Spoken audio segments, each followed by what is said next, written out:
ಅದಿಲ್ಲದೆ ಎಲ್ಲದನ್ನು ಒಂದು ಬೆಳೆ ಬೆಳಿತೀನಿ, ಅದನ್ನು ಮಾರಾಟ ಮಾಡಿ ಎಲ್ಲದನ್ನು ತರ್ತೀನಿ ಅಂತ ಹೋದಾಗ ನಾವು ಏನು ಬೆಳಿತೀವಿ ಅದು ಸಾಕಾಗಲ್ಲ. ಈಗ ಕೋಕೋ ಹಾಕಿ ಅಂತ ಇರುತ್ತೆ, ಹಾಕ್ಬೇಕಾದಂಥ ಪರಿಸ್ಥಿತಿ ಬರ್ಬೋದಿರುತ್ತೆ. ಮತ್ತೆ ಏನು ನಾವು ಗಿಡದ ಮಧ್ಯೆ ನೆಡೋದ ಇಲ್ಲ ಲೈನರ್ ಸೇರಿಸ್ತಾರೆ. ಅದೇ ಈಗ ನೀವು ನಾನು 10x10 ಹೊಸದಾಗಿ ಮಾಡೋರು 10x10ಕ್ಕೆ ತೋಟ ಕಟ್ಟಿ ಇಂಟರ್ ಕ್ರಾಪ್ ಮಾಡೋಕ್ಕೆ ಆ ಉದ್ದೇಶ ಇಟ್ಕೊಂಡು. ಈಗ ಅಲ್ಲಿ ನಾವು ತೋಟ ಮಾಡಿದ್ದೀವಿ ಅಂತ ನಾವು ಅಲ್ಲಿ ನೀವು 4 ಗಿಡದ ಮಧ್ಯಕ್ಕೆ ಒಂದು ಕೋಕೋ ಹಾಕ್ತಾರೆ. ಒಂದು ಸಾಲು ಕೋಕೋ ಹಾಕಿ ಅಂದರೆ ಒಂದು ಸಾಲು ಗ್ಯಾಪ್ ಬಿಡ್ತೀವಿ. ಯಾಕೆಂದ್ರೆ ನೀವು 8 ಪ್ಯಾಕೆಟ್ ಗ್ಯಾಪ್ ಬಿಡ್ತೀವಿ, ಬಿಡಲೇಬೇಕು, ನೆರಳು ಜಾಸ್ತಿ ಆಗುತ್ತೆ. ಮತ್ತೆ ಇನ್ನೊಂದು ಸಾಲಿಗೆ ಕೋಕೋ ಹಾಕ್ತಾ ಹೋಗಿ.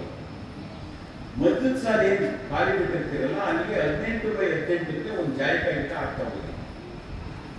ಜಾಯಿಕಾಯಿ ಗಿಡ ಹಾಕಿದ್ರೆ ಅಲ್ಲಿ ಸರಿಯಾಗುತ್ತೆ. ನಂತರ ಜಿಗ್ಜಾಗಲ್ಲಿ ಅಥವಾ ಒಂದು ಬಿಟ್ಟು ಒಂದು ಸಸಿನ ಒಂದು ಬಿಟ್ಟು ಒಂದು ಮೆಣಸು ಹಾಕ್ತಾ ಹೋಗಿ. ಅವಾಗ ನಿಮಗೆ 200 ಗಿಡ ಮೆಣಸು ಕೂರುತ್ತೆ, 200 ಗಿಡ ಜಾಯಿಕಾಯಿ ಕೂರುತ್ತೆ, 100 ಗಿಡ ಜಾಯಿಕಾಯಿ ಕೂರುತ್ತೆ, ಇನ್ನು 200 ಗಿಡ ಕೋಕೋ ಕೂರುತ್ತೆ.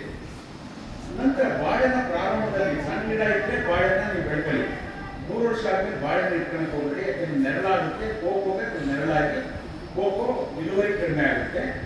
ಕಾಫಿ ಮಾಡೋದು ಕಾಫಿ ಇಳುವರಿ ಕಡಿಮೆ ಆಗುತ್ತೆ, ಹಾಗಾಗಿ ಬಾಳೆನ ತೆಗಿಬಹುದು. ಈಗ ನಾನು 3 ವರ್ಷ ಬಾಳೆ ಇಟ್ಕೊಂಡೆ ಅಂತಂದ್ರೆ ಅಷ್ಟೊಂದು ಕಾಫಿ ಇಲ್ಲಿಗೆ ಸ್ಟಾರ್ಟ್ ಆಗುತ್ತೆ. ಬಾಳೆ ತೆಗೆದ್ರೆ ನಮಗೆ ಕಾಫಿಗೆ ನೆರಳು ಎಷ್ಟು ಬೇಕು ಸಮಾನವಾದಂಥ ನೆರಳಲ್ಲಿ ಸಿಗ್ತಾ ಹೋಗುತ್ತೆ, ಆಗ ಉತ್ಪಾದನೆ ಜಾಸ್ತಿ ಆಗ್ತಾ ಹೋಗುತ್ತೆ. ಅದು ಆ ಪ್ಲ್ಯಾನಲ್ಲಿ ನಾವು ಮಾಡಬೇಕು. ಈ ಮಾಡೆಲ್ ನಾನು ನೋಡೋಕ್ಕಾಗಿ ಚೆಲುವರಾಯ ಸ್ವಾಮಿ ಬಂದಿದ್ರು ನಮ್ಮ ತೋಟಕ್ಕೆ, ಕೃಷಿ ಸಚಿವರು ಬಂದು ಒಂದು ದಿನ ನನ್ನೊಟ್ಟಿಗೆ ಇದ್ರು. ಒಟ್ಟಿಗೆ ಇದ್ದು ರೈತರುಗಳನ್ನೆಲ್ಲ ಕರೆಸ್ಕೊಂಡು ಈ ಮಾಡಲ್ನ ಯಾಕೆ ಮಾಡಬಾರ್ದು ಅಂತ ಹೇಳಿದ್ರು. ನಾನು ಈ ಸರಿ ನಾನು ಬಜೆಟಲ್ಲಿ ಸೇರಿಸ್ಬೋದನ್ನ ಅಂತೇಳಿ ನಿರೀಕ್ಷೆ ಮಾಡ್ತಾ ಇದ್ದೆ, ಅದನ್ನು ಸೇರಿಸಲಿಲ್ಲ. ಆಮೇಲೆ ನಾನು ನೀತಿ ಆಯೋಗದ ಕಮಿಟಿಯಿಂದ ನಾನು ಇದ್ದೆ. ನಾನು 10 ಪಾಯಿಂಟ್ ಕೊಟ್ಟಿದ್ದೆ, ಇದನ್ನು ಸೇರಿದಂತೆ ಇದು ಧನಧಾನ್ಯ ಉತ್ಪಾದನೆಗೂ ಮತ್ತು ಆಹಾರ ಧಾನ್ಯ ಬೆಳೆಯಂಥ ರೈತರಿಗೆ ಪ್ರೋತ್ಸಾಹಧನ ಕೊಡಬೇಕು, ಕನಿಷ್ಠ 5,000 ರೂಪಾಯಿ ಒಂದು ಎಕರೆ ಕೊಡಬೇಕು ಅಂತೇಳಿ ಯಾವುದನ್ನು 10 ಪಾಯಿಂಟ್ ಕೊಟ್ಟಿದ್ದೆ. 10 ಪಾಯಿಂಟಲ್ಲಿ ಯಾವುದನ್ನು ಮಾಡಲಿಲ್ಲ, ಯಾಕೆಂದ್ರೆ ನನಗೆ ಕೊಡುವಾಗಲೇ ಗೊತ್ತಿತ್ತು ಇದು ಯಾವುದನ್ನು ಮಾಡಲ್ಲ ಅಂತೇಳಿ. ಹಾಗಾಗಿ ಅಷ್ಟೊಂದು ಮಾಡಲಿಲ್ಲ.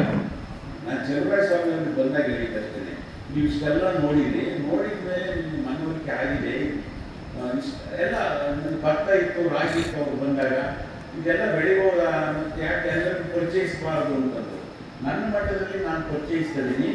ಸರ್ಕಾರದ ಮಟ್ಟದಲ್ಲಿ ನಿಮ್ಮ ಇಲಾಖೆಗಳಿಗೆ, ತೋಟಗಾರಿಕೆ ಇಲಾಖೆ ಮತ್ತು ಕೃಷಿ ಇಲಾಖೆನ ಜಂಟಿಯಾಗಿ ಮಾಡಿ ಎಲ್ಲೆಲ್ಲಿ ತೋಟಗಾರಿಕಾ ಬೆಳೆಗಳನ್ನು ಬೆಳೆದಿದ್ದಾರೆ ಅಲ್ಲಿ ಉಪ ಬೆಳೆಗಳನ್ನು ಬೆಳೆಯುವಂಥದ್ದು ಮತ್ತು ಆಹಾರ ಧಾನ್ಯಗಳನ್ನು ಬೆಳೆಯುವಂಥದ್ರ ಬಗ್ಗೆ ಒಂದಿಷ್ಟು ಟ್ರೈನಿಂಗ್ ಕೊಡಿಸಿ ಅಂತ ಹೇಳಿದ್ದು ಮಾಡಲಿಲ್ಲ.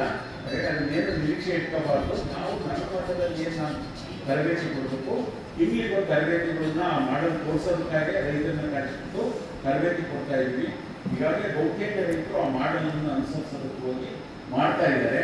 ಇಷ್ಟು ಕ್ರಿಯೆಗಳಾದರೆ ಒಬ್ಬ ರೈತ ₹1,00,000 ನೋಡದೇ ಇರೋಂಥ ಒಬ್ಬ ರೈತ 8 ಲಕ್ಷ ರೂಪಾಯಿನ ನೋಡಿ ತನ್ನ ಬದುಕನ್ನು ಸುಸ್ಥಿರವಾಗಿ ಮಾಡೋದಕ್ಕೆ ಅವಕಾಶ ಆಗುತ್ತೆ.